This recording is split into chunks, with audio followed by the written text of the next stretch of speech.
Jueves 4 de octubre del 2018, ¿qué tal? Muy buenos días, bienvenidos a su programa Contacto Directo. Empezamos revisando quiénes son nuestros invitados y nos acompañan. María Alejandra Vicuña, la vicepresidenta de la República, a un año que fue encargada de la vicepresidencia de la República por el juicio penal que enfrenta el expresidente Jorge Glass. Una mirada retrospectiva a su primera asignación, impulsar la consulta popular y a su elección por la Asamblea Nacional para completar el periodo. También estará en nuestros estudios Gabriela Calderón, analista económica, columnista de diario El Universo. El fortalecimiento de la dolarización con la apertura del sistema financiero a la banca internacional y esta conexión de un charco con un océano de dólares para mejorar la competitividad y bajar los costos. ¿Pero qué se debe hacer? Y además nos acompañará Álvaro Guzmán, el director ejecutivo de la Agencia Nacional de Tránsito, la ANT. Su réplica sobre la inseguridad vial a Luis Felipe Vizcaíno, el presidente de la Federación de Transporte Pesado. Un drama que enluta a miles de hogares y ubica al Ecuador en el sótano de la región como un país peligroso.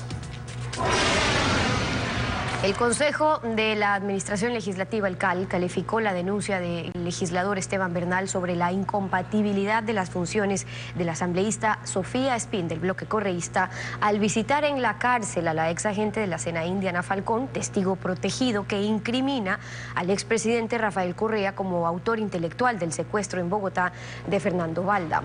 El ministro de Justicia encargado mostró los videos de la visita. La apertura de la investigación a la asambleísta Sofía Espín la anunció este miércoles la presidenta de la Asamblea, Elizabeth Cabezas, luego de una reunión del Consejo de Administración Legislativa CAL. El CAL ha calificado de manera favorable justamente el trámite correspondiente de los hechos que son de conocimiento público y que involucran a la asambleísta Sofía Espín. La denuncia contra Espín la presentó el legislador Esteban Bernal de Creo porque considera que la asambleísta correísta trató de interferir en la justicia al haber visitado en la cárcel a la ex agente de inteligencia Diana Falcón, procesada por el secuestro del político Fernando Valda, en el que el expresidente Rafael Correa tiene orden de prisión. Lo que hizo la asambleísta Espín al visitar a la señora Falcón en la cárcel es sin duda alguna incompatible con sus actividades porque ejerce una presión política. El CAL poner en conocimiento del Pleno para que sea o destituida o no la asambleísta Espín. Tras la calificación de la denuncia, una comisión multipartidista de 3 integrantes presentará un informe al Pleno de la Asamblea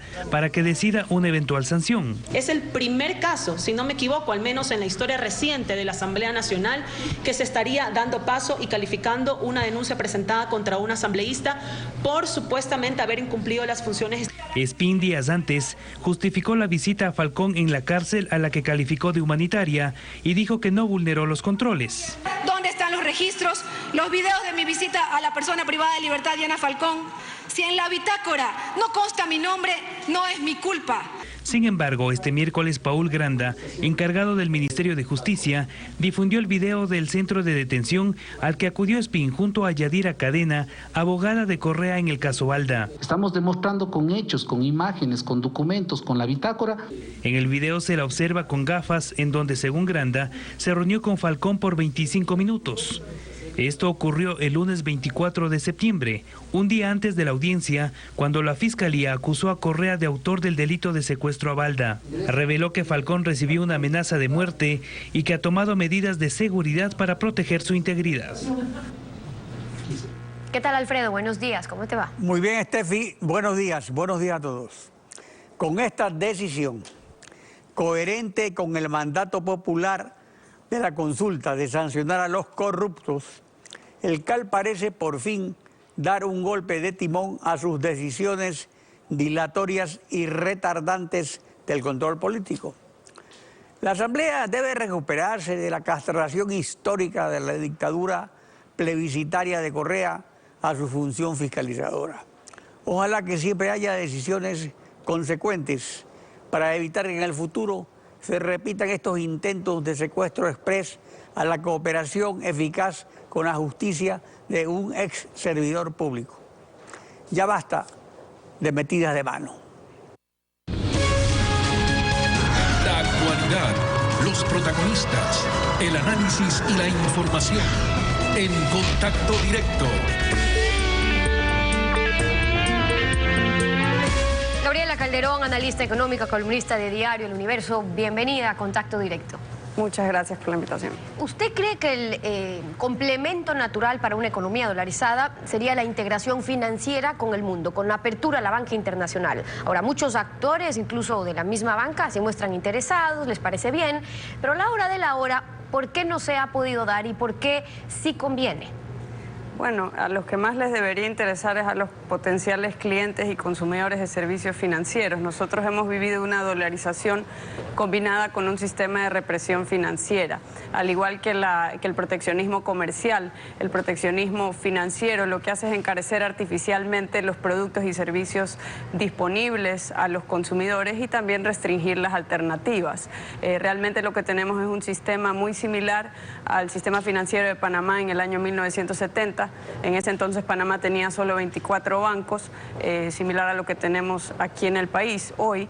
Pero lo que hizo Panamá fue hacer una segunda etapa de reformas que se conjuga muy bien, que es el complemento natural de la dolarización, que es el modelo de integración financiera, y ahora tienen 74 bancos y tienen su famoso Centro Bancario Internacional, de tal manera que la cartera de créditos en Panamá no depende del ahorro nacional, sino que se nutre del ahorro que captan del extranjero, de todos estos bancos que tienen sus casas matrices alrededor del mundo. Ahora, pero para eso se hicieron varias reformas. Y en nuestro país, ¿qué resoluciones primero habría que eliminar? ¿Y qué pasa también con el Código Orgánico Monetario y Financiero? Bueno, la mayor parte de la represión financiera de este modelo que hemos mantenido, a pesar de estar dolarizados, se encuentra en el Código Orgánico Monetario y Financiero, que fue expedido en el año 2014, y muchas de las resoluciones emitidas por la Superjunta, la Junta de Política y Regulación Monetaria y Financiera, durante los años posteriores a la aprobación de ese código. Lo que se podría hacer como primer paso es dar retro en estas resoluciones, ya que es más fácil que derogar un Código Orgánico Monetario y Financiero y expedir una nueva legislación financiera.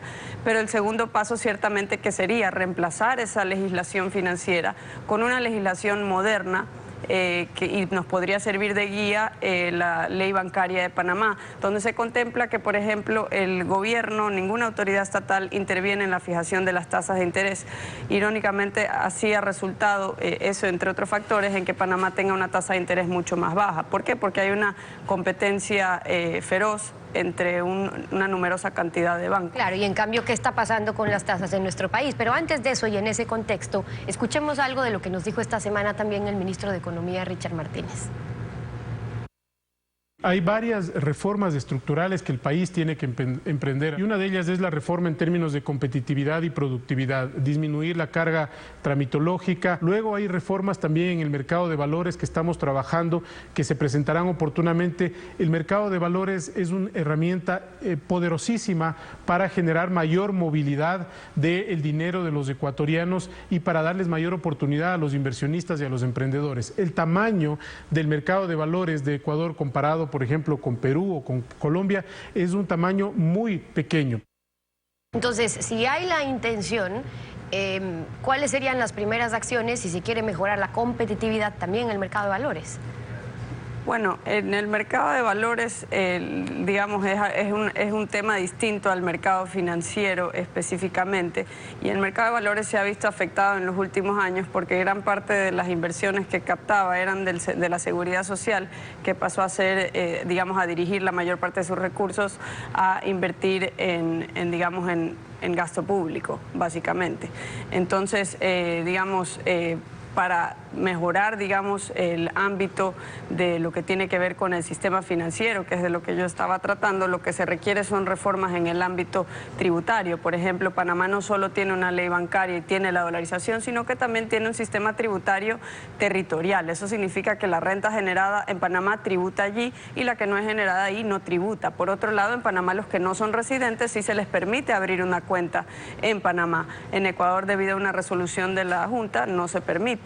Entonces, estas son cosas que son más sencillas que realizar reformas, por ejemplo, que tengan que ver con cómo la seguridad social toma sus decisiones de inversión, que terminan afectando lo pequeño que es el mercado de valores. En Chile, el mercado de valores crece a raíz de la reforma previsional, cuando se reformó el sistema de reparto de la seguridad social y se pasó a un sistema de capitalización individual. Eso sería algo muy positivo también en nuestro país, pero eso es otra reforma y eso es algo que considero que en estos momentos es más difícil que realizar una apertura financiera. Claro, ahora, del otro otro en cuanto a la apertura financiera y algunas de las decisiones que se tomaron aquí. ¿Por qué no comparte la obligación impuesta a los bancos durante los últimos 10 años para repatriar capitales? O más bien, ¿cuál fue el impacto?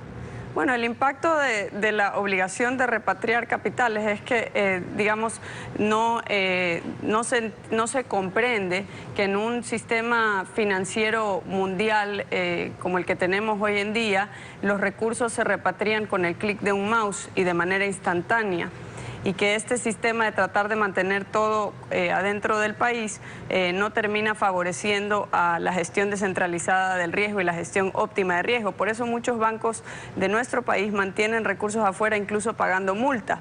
Lo mejor sería eliminar, por ejemplo, el impuesto a la salida de divisas y todas estas obligaciones de repatriar capitales, puesto que eso no tiene nada que ver con el buen funcionamiento de la dolarización, y una muestra de esto es el sistema panameño. Ahí lo que hay es una especie de lago conectado a un océano de liquidez, donde lo que sucede es que cuando hay una escasez de liquidez en la economía, la tasa de interés sube ligeramente para reflejar esa escasez, y lo que hacen los bancos extranjeros es repatriar la liquidez que tienen depositada en otro lado, porque ellos buscan generar mayor retorno a nivel mundial. Entonces, lo que tienen es un prestamista de última instancia. Estos bancos extranjeros fungen como prestamistas de última instancia, cosa que nosotros no tenemos en el Ecuador, y por eso los bancos aquí tienen un encaje autoimpuesto sumamente alto. Claro, ahora siempre en todas estas medidas se argumentó que la intención era desincentivar que sigan saliendo dólares sin tener una propia moneda, pero ¿qué pasa, por ejemplo, el Banco de Panamá, al que usted se refiere, que tiene regulaciones mínimas para el sistema financiero, como por ejemplo requisitos mínimos de capital para que un banco mantenga su licencia bancaria, pero cómo evitar ahí en cambio no convertirnos en un paraíso fiscal o más caminos para investigar el lavado de activos, o que haya mayor facilidad para ello, peor aún? Bueno, en Panamá hay regulaciones para prevenir este tipo de actividades ilícitas, pero yo me preocuparía en primera instancia por el bienestar de los ecuatorianos antes que por el trabajo de los recaudadores de impuestos en el extranjero. Es decir, digamos, aquí se van a seguir... Según este modelo, se seguirían recaudando impuestos sobre las actividades económicas generadas en nuestro territorio, y captar esta cantidad de capital que no dependa, que no esté limitado por el limitado ahorro nacional que tenemos, generaría ciertamente un nivel mucho más alto de inversión privada y mayor producción y empleo. Ahora, esto de aquí no tiene que ver con, digamos, siempre dicen, bueno, pero es que nos convertiríamos en paraíso fiscal. Bueno, si nos convertimos en un centro financiero regional o internacional como Hong Kong o como Panamá, yo creo que la verdad es que mejoraría el bienestar de los ecuatorianos, y no nos tenemos que preocupar por lo que piensen las autoridades tributarias de otros países. Ahora, sobre las tasas, la ley bancaria en Panamá permite que los bancos puedan fijar libremente el monto de las tasas de interés, activas, pasivas de sus operaciones. Pero ¿qué dice en cambio acá la banca? ¿O qué le ocurre? El gobierno les pone un techo, a ese techo se ajustan al máximo, pero ¿por qué es tan caro el dinero o las tasas? Ellos argumentan que en sus costos están todos los impuestos con los que se queda el Estado, que termina siendo socio de este gran pastel, pero ¿quién paga los platos rotos? Se termina trasladando al cliente, y por eso pues vemos las consecuencias. Bueno, hay varios factores que determinan una tasa de interés. La de nosotros está muy por encima de la tasa promedio que hay en Panamá, y una de las razones es la falta de competencia. Otra razón es que no hay prestamista de última instancia ni oficial ni del sector privado de manera descentralizada, como sí lo tienen los bancos en Panamá. A eso agreguémosle que durante los últimos años las autoridades del gobierno obligaron a que los bancos depositen una porción considerable de su liquidez en el Banco Central, porque dizque ellos iban a gestionar mejor la liquidez que los bancos privados, y lo que hicieron fue gestionar la liquidez del gobierno central, es decir, utilizaron esa liquidez para financiar gasto público.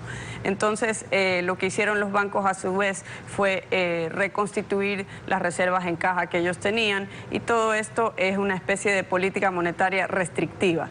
En dolarización no debería haber ese tipo de política monetaria, como no existe en Panamá, tampoco existe en El Salvador, sino que más bien deberíamos de tener un sistema con mayor competencia, mayor apertura, total libre flujo de capitales y libre fijación de tasas de interés, para que sea un sistema flexible, más o menos como los edificios antisísmicos ante un terremoto. Y de esa manera sucede que en Panamá, digamos, no ha habido crisis importantes, más allá de la que hubo cuando fue lo del gobierno de Noriega, pero eso es una circunstancia muy extrema y muy particular, pero no fue afectada, por ejemplo, por la crisis de tequila en México.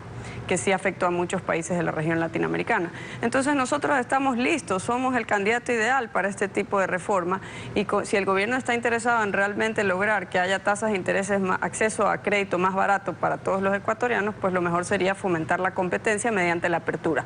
Qué bueno que lo hayan entendido así, por lo menos en el área de política comercial. Y por eso esas son las propuestas, las observaciones y la opinión de Gabriela Calderón, columnista de Diario El Universo, acompañándonos hoy aquí en Contacto Directo. Gracias por haber estado con nosotros. Muchas gracias. 7:16. Vamos a una pausa y al regresar, María Alejandra Vicuña, la vicepresidenta de la República, a un año de que fue encargada de la vicepresidencia, una mirada en retrospectiva a su primera asignación, impulsar la consulta popular y a su elección por la Asamblea Nacional para completar el periodo. En pocos minutos estamos de vuelta con ella. No se vayan.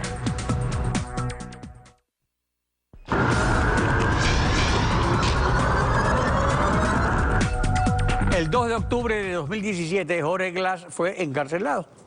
El 4 de octubre, mediante decreto ejecutivo, el presidente Lenín Moreno encargó la vicepresidencia a la ministra de Vivienda, María Alejandra Vicuña. 3 meses después, el 2 de enero de 2018, Jorge Glass perdió el cargo por abandono. El sábado 6 de enero, la Asamblea Nacional, por 60 votos de Alianza País, el PRE, Pachacutic, Izquierda Democrática, Suma y movimientos regionales, eligió vicepresidente de la República a María Alejandra Vicuña, de terna enviada por el presidente. Según la Constitución, la principal función del vicepresidente es reemplazar al presidente elegido por el pueblo en caso de falta definitiva. Según el artículo 149 de la Constitución, el vicepresidente, cuando no reemplaza al presidente, ejercerá las funciones que éste le asigne. María Alejandra Vicuña, vicepresidente de la República. Buen día, bienvenida a Contacto Directo. Muy buenos días, Alfredo. Gracias por la gentil invitación. Un saludo a la audiencia de Coavisa. Sectores de oposición cuestionaron su elección por ser de Alianza País, igual que las otras dos integrantes de la terna presidencial, María Fernández Pinoza y Rosana Alvarado, ahora exministras de Lenín Moreno. La elección popular del binomio de Alianza País, Moreno-Glass, era lo que legitimaba una terna exclusivamente de Alianza País. Bueno, yo creo que es importante recordar que quien ganó fue el proyecto, la propuesta política, programática que lideró el presidente Lenín Moreno, que a su vez es presidente del movimiento Alianza País, en una nueva etapa de recomposición, de reestructuración, de organización. Pero finalmente Alianza País es el partido de gobierno. Yo creo que esa terna enviada el 2 de enero por parte del presidente a la Asamblea Nacional, siguiendo el procedimiento que establece la Constitución para la designación, en este caso, y por las circunstancias que son de conocimiento público y que se mencionaron en la introducción, a 3 mujeres. Creo que el apostarle a las mujeres, a 3 compañeras, en la que vio las capacidades como para impulsar una acción fundamental de cara a un proyecto político que, insisto, ganó en las urnas, la implementación de un programa de gobierno y obviamente importantes funciones y responsabilidades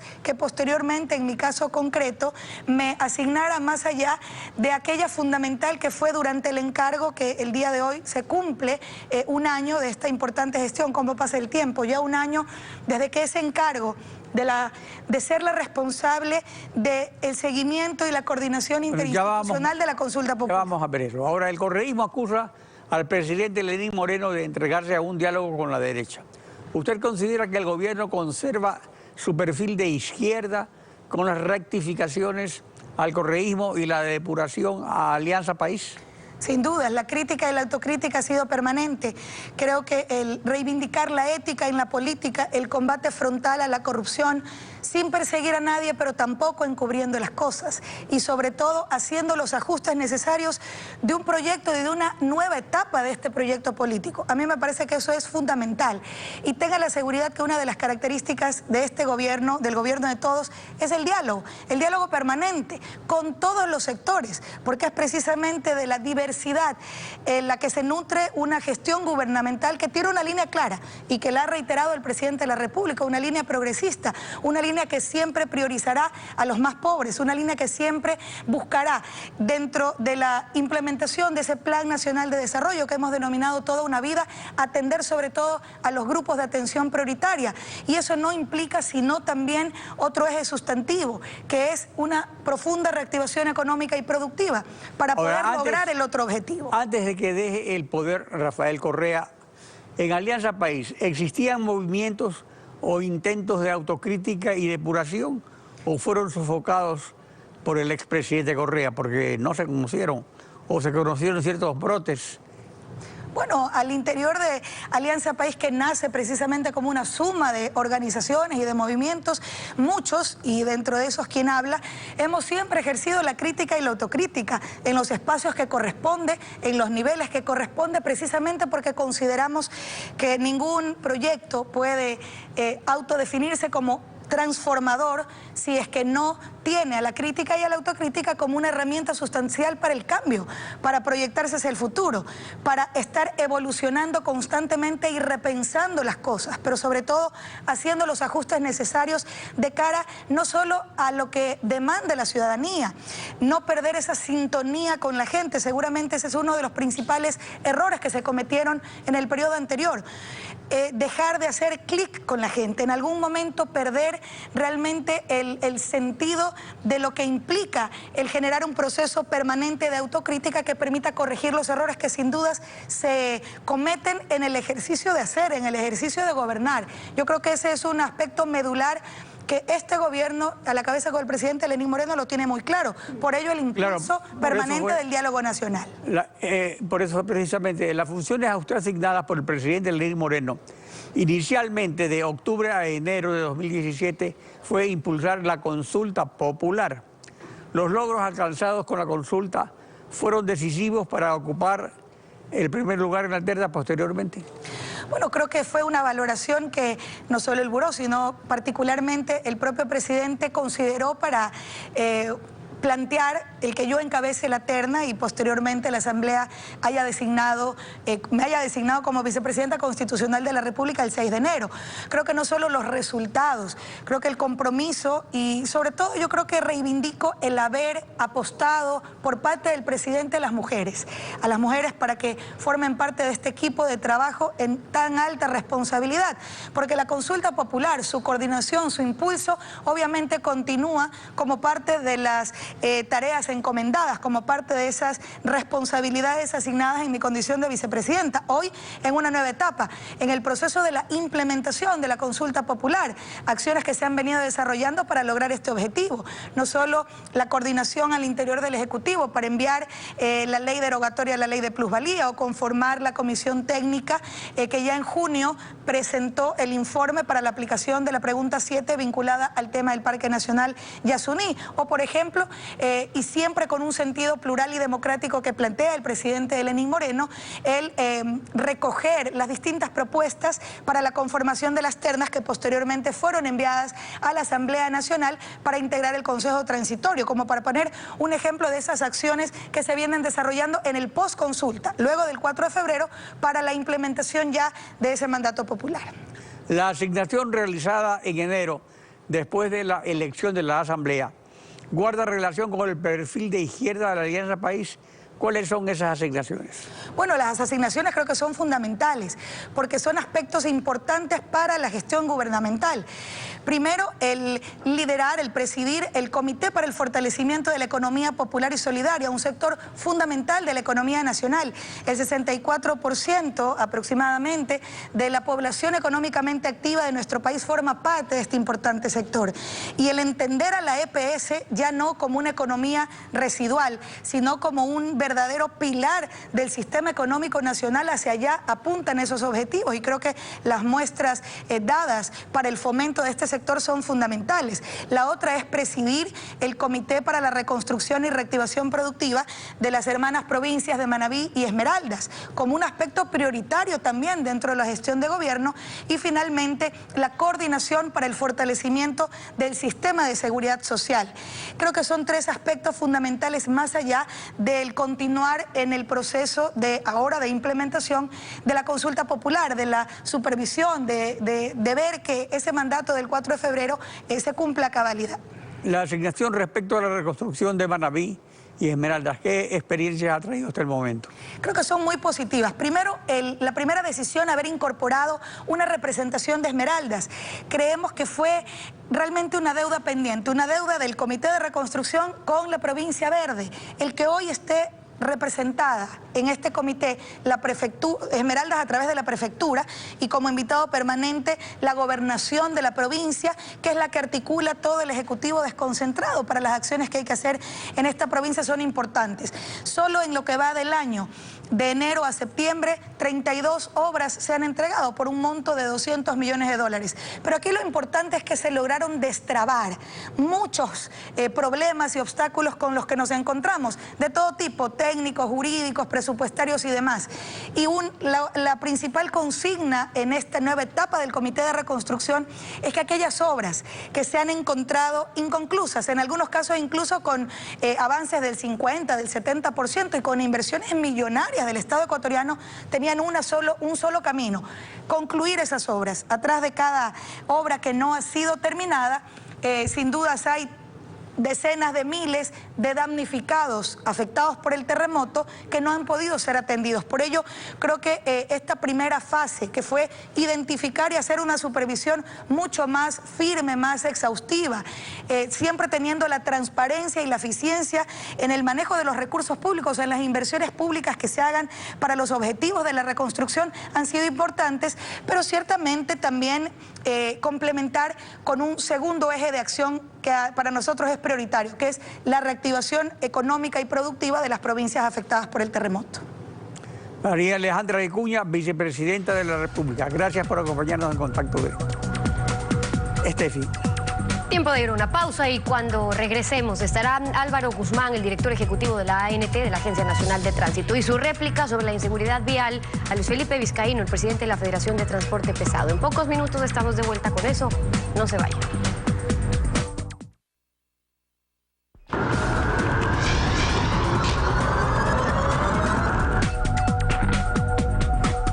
Luis Felipe Vizcaíno, presidente de la Federación del Transporte Pesado del Ecuador, refiriéndose a la inseguridad vial en carreteras y calles que enluta a familias ecuatorianas, señaló lo siguiente. Veamos. Nosotros estamos proponiendo la creación de un fondo de seguridad vial para que asigne los recursos económicos para llevar adelante estas políticas. La creación de una Secretaría Nacional de Seguridad Vial concentrada al tema de la seguridad. La Agencia Nacional de Tránsito no puede seguir absorbiendo una cantidad de trámites. Creo que ha colapsado. Existe una cantidad de trámites. Nosotros vivimos como transportistas día a día un verdadero viacrucis y es necesario una modernización, una transformación, una digitalización, una política a través de esta Secretaría que trate de identificar vehículos seguros, incentivar la importación de vehículos seguros, una campaña de difusión y capacitación, una organización de la seguridad vial. Álvaro Guzmán, director ejecutivo de la Agencia Nacional de Tránsito y ex subsecretario de Transporte Terrestre y Ferroviario, ha solicitado el derecho a la réplica. Buen día, bienvenido a Contacto Directo. Buenos días, Alfredo. Cumpliendo la disposición del señor presidente, hemos implementado un nuevo modelo de gestión del tránsito basado en el uso de la tecnología. Es así que dentro de los próximos 30 días tendremos en toda la flota de buses intra e interprovincial implementados equipos GPS que nos permitirán mantener un monitoreo constante de la flota vehicular. Esto permitirá hacer dos cosas fundamentales. Primero, sancionar a aquellos conductores que incumplan con los límites de velocidad y levantar información de aquellas operadoras en que los niveles de operación de riesgo sean muy altos. Esto nos permitirá intervenir en las operadoras antes de que los accidentes existan. Además, desde el Ministerio de Transporte y Obras Públicas se han reubicado fotorradares que han sido implementados en los puntos de las carreteras en donde conocemos que la velocidad es el factor de mayor incidencia de los accidentes de tránsito. Adicionalmente, Alfredo, esto es muy importante, se está trabajando desde la gerencia del Pacto Nacional por la Seguridad Vial en cada uno de los pilares sobre los cuales este fue propuesto. Es decir, en generar mayor institucionalidad en torno a la seguridad vial, vías más seguras. Es así que el Ministerio de Transporte y Obras Públicas está priorizando las obras que contribuyan a reducir los accidentes de tránsito, usuarios más seguros. Hay varias cosas que se están haciendo en este pilar. Ahora, respecto al control de la velocidad en el transporte público, este sistema GPS incluye un dispositivo que marque un tope a la velocidad, que automáticamente entonces reporte si se ha pasado de la velocidad de algún vehículo. Ese es el rol del GPS, efectivamente, es controlar la velocidad, y en el momento en que los vehículos excedan la velocidad, eso se va a mandar una alarma a un centro de control desde donde emitiremos las multas necesarias. Ahora, respecto a la dispersión de responsabilidades en seguridad vial, Luis Vizcaíno indicó, veamos. Hay una dispersión de políticas, por una parte los municipios, por otra parte la ANT, por otra parte el ministerio, por otra parte otros ministerios colaterales. Y no hay una política integral. Nosotros inclusive creemos que debe haber una sola policía de carreteras en el país, una policía orientada a la seguridad vial, porque tenemos policías en la Comisión de Tránsito del Ecuador, Policía Nacional, y cada municipio del Ecuador crea políticas diferentes y tiene una policía diferente. Su réplica. El rol del Pacto Nacional por la Seguridad Vial es justamente la de gerenciar, integrar a todos los actores, tanto públicos como privados, para buscar políticas que nos ayuden a reducir los accidentes de tránsito. Sobre la seguridad en carreteras, el presidente de la Federación de Transporte Pesado resaltó lo siguiente. Las vías, en realidad, en este momento, no han sido construidas ni son construidas en el Ecuador con una política de seguridad. En Estados Unidos, en Europa, cada 50 kilómetros, las vías tienen lugares de descanso en donde los conductores privados, públicos, tienen la oportunidad de parar. Hay estaciones de servicio, gasolineras, centros de atención médica, auxilio mecánico, y las empresas o los viajeros o los usuarios de las vías tienen más seguridad. Ahora, esto es en carreteras que pagan peajes de autopista francesa algunas, como la Aloac Santo Domingo. Y las francesas son de las mejores del mundo. Pero en las calles, por ejemplo, en la avenida San Brondón, aquí en Guayaquil, en La Puntilla, usted ve letreros que dicen déjelo pasar con la figura de un perro. Y aparte de un paso cebra frente a un centro comercial, los peatones deben cruzar eludiendo los carros a exceso de velocidad, y así en las avenidas más importantes de Guayaquil. Usted hizo su masterado en transporte en Gran Bretaña, conoce el tema. ¿Qué hace o qué puede hacer la Agencia Nacional de Tránsito para cooperar o colaborar con los municipios, o donde no estén los municipios, digamos, ejerciendo este control, con el mejor control a los peatones? El rol del Pacto Nacional de la Seguridad Vial, como le decía Alfredo, es integrar a todos los actores. Poco a poco se han ido integrando varios actores. Estamos prontos a firmar el pacto con diferentes municipios. Esto nos ayudará a implementar políticas a nivel de GATS, a niveles de municipio. Si nosotros podemos atacar de manera integral la problemática a través del pacto, y estamos conscientes que los procesos de reducción de accidentes de tránsito no son cortos, tenemos una estrategia, la estamos implementando y evaluando constantemente.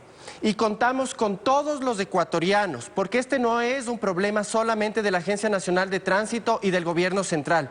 Nosotros contamos con todos los ecuatorianos, porque cada uno de nosotros, desde nuestros espacios, contribuimos a reducir los accidentes de tránsito. Acciones simples, Alfredo, como apagar los celulares cuando vamos a conducir, utilizar el cinturón de seguridad, independientemente de si vamos en la parte delantera o en la parte trasera del vehículo, respetar las señales de tránsito, cosas tan simples como el disco pare, contribuyen a reducir los accidentes de tránsito.